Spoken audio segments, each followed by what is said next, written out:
अनजान लड़की। सर्द मौसम था। हड्डियों को कपकपा देने वाली ठंड। शुक्र था ऑफिस का काम कल ही निबट गया था। दिल्ली से उसका मसूरी आना सार्थक हो गया था। बॉस निश्चिंत ही उससे खुश हो जाएंगे।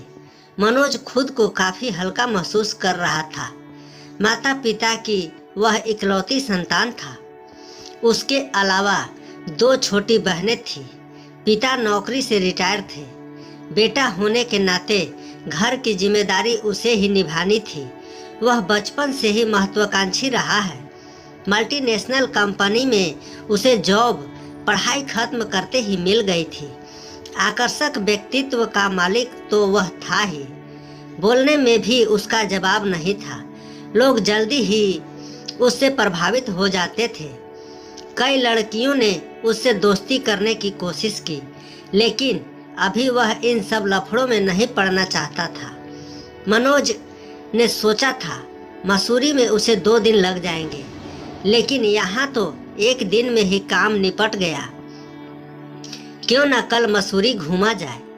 मनोज मजे से गर्म कंबल में सो गया।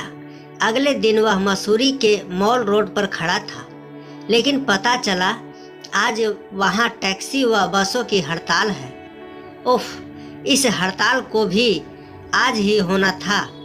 मनोज अभी सोच में पड़ा ही था कि एक टैक्सी वाला उसके पास आकर कानों में फुसफुसाया, साहब कहाँ जाना है? अरे भाई, मसूरी घूमना था, लेकिन इस हड़ताल को भी आज ही होना था। कोई दिक्कत नहीं साहब, अपनी टैक्सी है ना। इस हड़ताल के चक्कर में अपनी वाट लग जाती है।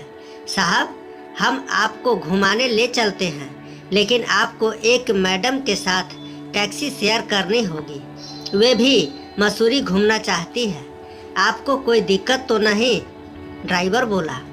कोई चारा भी तो नहीं है। चलो, कहाँ है टैक्सी? ड्राइवर ने दूर खड़ी टैक्सी के पास खड़ी लड़की की ओर इशारा किया। मनोज ड्राइवर के साथ चल पड़ा। हेलो, मैं मनोज दिल्ली से।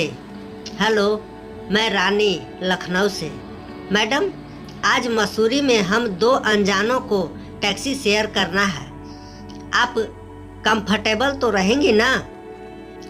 हाँ, थोड़ा अनकंफर्टेबल लगे सक रहा है, पर इट्स ओके। इतने छोटे से परिचय के साथ गाड़ी में बैठते ही ड्राइवर ने बताया, साहब, मसूरी से लगभग 30 किलोमीटर दूर हरठी जाने वाली रोड पर शांत और खूबसूरत जगह बिसौली है। आज सुबह से ही वहाँ बर्फबारी हो रही है। क्या आप लोग वहाँ जाकर बर्फ का मजा लेना चाहेंगे? मैंने एक प्रश्नवाचक निगाह रानी पर डाली तो उसकी भी निगाह मेरी तरफ ही थी। दोनों की मौन स्वीकृति से ही मैंने ड्राइवर को बिसौली चलने को हाँ कह दिया। गूगल से ही थोड़ा बहुत मसूरी और बिसौली के बारे में जाना था। आज प्रत्यक्ष रूप से देखने का पहली बार मौका मिला है। मन बहुत ही कौतूहल से भरा था। खूबसूरत कटावदार पहाड़ी रास्ते पर हमारी टैक्सी दौड़ रही थी। एक एक पहाड़ की चढ़ाई वाला रास्ता बहुत ही रोमांचकारी लग रहा था। बगल में बैठी रानी को लेकर मेरे मन में कई सवाल उठ रहे थे। मन हो रहा था कि पूछूं कि यहाँ किस सिलसिले में आई हो, अकेली क्यों हो, लेकिन किसी अनजान लड़की से एकदम से यह सब पूछने की हिम्मत नहीं जुटा पा रहा था।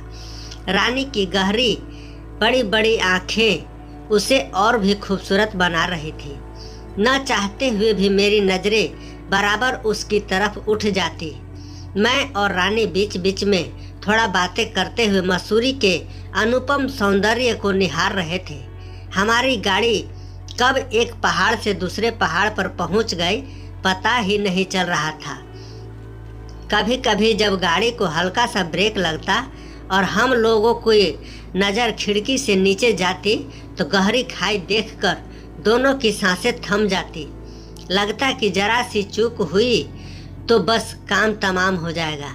जिंदगी में आदमी भले कितनी भी ऊंचाई पर क्यों ना हो, पर नीचे देखकर गिरने का जो डर होता है, उसका पहली बार एहसास हो रहा था। अरे भाई, ड्राइवर साहब धीरे, जरा संभल कर। रानी मौन तोड़ते हुए बोली।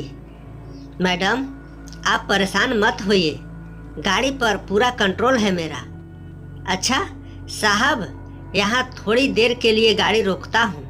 यहाँ से चारों तरफ का काफ़ी सुंदर दृश्य दिखता है। बचपन में पढ़ते थे कि मसूरी पहाड़ों की रानी कहलाती है। आज वास्तविकता देखने का मौका मिला है। गाड़ी से बाहर निकलते ही हाड़ कांपा देने वाली ठंड का एहसास हुआ। चारों तरफ से धुएं जैसे उड़ते हुए कोहरे को देखने से लग रहा था मानो हम बादलों के बीच खड़े होकर आंख मिचौली कर रहे हों। दूरबीन से चारों तरफ नज़र दौड़ाई तो सोचने लगे कि कहाँ थे हम और कहाँ पहुँच गए। अभी तक शांत सी रहने वाली रानी धीरे से बोल उठी। इस ठंड में यदि एक कप चाय मिल जाती तो अच्छा रहता। चलिए, पास में ही एक चाय का स्टॉल दिख रहा है, वहीं चाय पी जाए। मैं रानी से बोला। हाथ में गर्म दस्ताने पहनने के बावजूद चाय के प्याले की थोड़ी सी गर्माहट भी काफ़ी सुकून दे रही थी। मसूरी के सौंदर्य को अपने अपने कैमरों में कैद करते हुए जैसे ही हमारी गाड़ी बिसौली के नज़दीक पहुंचने लगी, वैसे ही हमारी बर्फबारी देखने की व्याकुलता बढ़ने लगी। चारों तरफ देवदार के ऊंचे ऊंचे पेड़ दिखने लगे थे जो बर्फ से आच्छादित थे। पहाड़ों पर ऐसा लगता था जैसे किसी ने सफ़ेद चादर ओढ़ा दी हो। पहाड़ एकदम सफ़ेद लग रहे थे। पहाड़ों की ढलान पर काफ़ी फिसलन होने लगी थी। बर्फ गिरने की वजह से कुछ भी साफ साफ नहीं दिखाई दे रहा था। कुछ ही देर में ऐसा लगने लगा मानो सारे पहाड़ों को प्राकृतिक ने सफ़ेद रंग से रंग दिया हो। देवदार के वृक्षों के ऊपर बर्फ जमी पड़ी थी जो मोतियों की तरह सुंदर आभा बिखेर रही थी। गाड़ी से नीचे उतरकर मैं और रानी भी गिरती हुई बर्फ का भरपूर आनंद ले रहे थे। आसपास अन्य पर्यटकों को भी बर्फ में खेलते कूदते देख बड़ा मज़ा आ रहा था। साहब, आज यहाँ से वापस लौटना मुमकिन नहीं होगा। आप लोगों को यहीं किसी गेस्ट हाउस में रुकना पड़ेगा। टैक्सी ड्राइवर ने हमें सलाह दी। चलो, यह भी अच्छा है। यहाँ के प्राकृतिक सौंदर्य को और अच्छी तरह से एंजॉय करेंगे। ऐसा सोचकर मैं और रानी गेस्ट हाउस बुक करने चल दिए। साहब, गेस्ट हाउस में इस वक्त एक ही कमरा खाली है। अचानक बर्फबारी हो जाने से यात्रियों की संख्या बढ़ गई है। आप दोनों को एक ही रूम शेयर करना पड़ेगा, ड्राइवर ने कहा। क्या रूम शेयर? दोनों की निगाहें प्रश्नोत्तरी होकर एक दूसरे पर टिक गई। कोई और रास्ता न होने से फिर मौन स्वीकृति के साथ अपना सामान गेस्ट हाउस के उस रूम में रखने के लिए कह दिया। गेस्ट हाउस का वह कमरा अच्छा खासा बड़ा था। डबल बेड लगा हुआ था। इससे मेरे संस्कार कह लो या अंदर का डर। मैंने रानी से कहा, ऐसा करते हैं, बेड अलग अलग कर बीच में टेबल लगा लेते हैं। रानी ने भी अपनी मौन सहमति दे दी। हम दोनों अपने अपने बेड पर बैठे थे।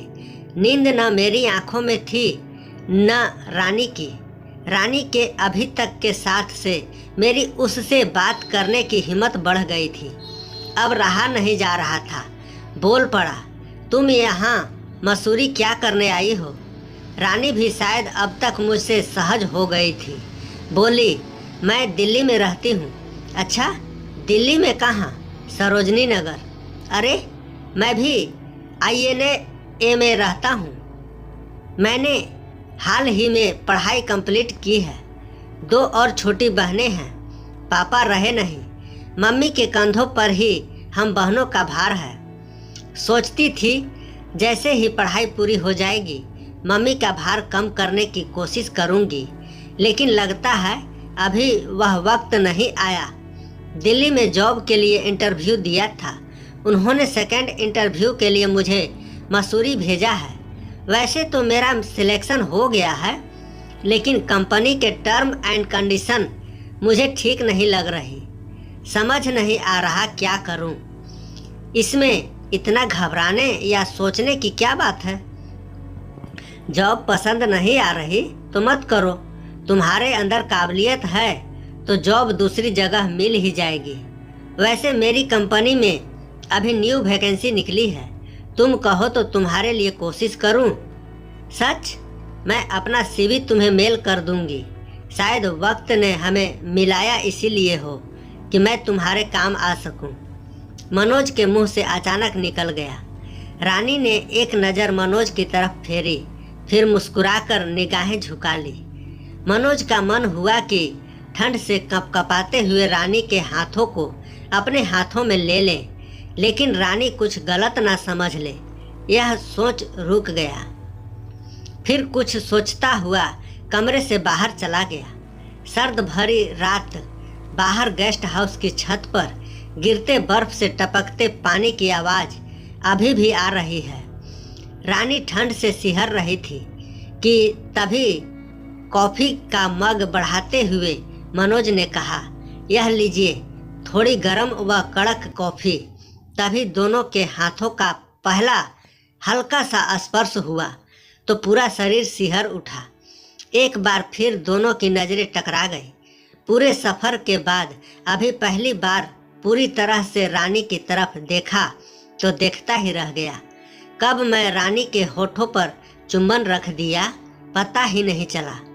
फिर मैं मौन स्वीकृति से थोड़ी देर में ही दोनों एक दूसरे की आगोश में समा गए। सांसों की गर्माहट से बाहर की ठंड से राहत महसूस होने लगी। इस बीच मैं और रानी एक दूसरे को पूरी तरह कब समर्पित हो गए पता ही नहीं चला। शरीर की कपकपाहट अब कम हो चुकी थी। दोनों के शरीर थक चुके थे पर गर्माहट बरकरार थी। रात कब गुजर गई पता ही नहीं चला। सुबह सुबह जब बाहर पेड़ों पत्तों पर जमी बर्फ छन कर गिरने लगी तो ऐसा लगा मानो पूरे जंगल में किसी ने तराना छेड़ दिया हो। इसी तराने की हल्की आवाज़ से दोनों जगे तो मन में एक अतिरिक्त आनंद और शरीर में नई ऊर्जा आ चुकी थी। मन में न कोई अपराध बोध, न कुछ जानने की चाह, बस एक मौन के साथ फिर मैं और रानी साथ साथ चल दिए। बस इतनी सी थी यह कहानी। आप सबको कैसी लगी कमेंट बॉक्स में ज़रूर बताएं। धन्यवाद।